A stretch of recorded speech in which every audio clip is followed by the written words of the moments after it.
I'm at the Auckland University Kava Society Club, where staff, alumni and students get together and drink kava. It's an example of how kava has moved beyond its traditional ceremonial roots, so the feeling here is very different to the Hamilton Kava Club. All of the ceremony has gone. It's kind of got more of after-work beers or a hipster cafe kind of vibe, so I'm going to turn around and get involved. One of the big motivations for us was getting together and having discussion. We were doing that over beers, but often after a few beers it would kind of derail. I mean, the culture is changing. People are thinking of faster ways to make it and maybe market it to people who aren't, part of the Polynesian culture or have that access. So this is what we're drinking today. It's Pacific Elixir traditional grind kava. Used in moderation, may cause drowsiness.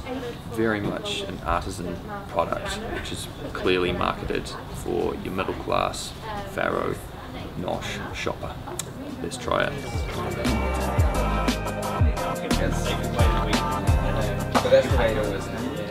What's the difference like? It's basically the same, tastes a little bit better. My mouth went number quicker. I think I can kind of taste the strength in this one.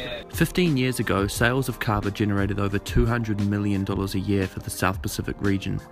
But Zeev is skeptical kava will ever become a mass market trend. I don't think kava can ever become as mainstream as, let's say, coconut water in its traditional form, because it takes a while to learn how to use it. You have to do quite a bit of research. He supplies a small group of customers online with high quality kava that he sources from across the Pacific. It's difficult to purchase and find high quality kava, and the taste is a challenge for most people.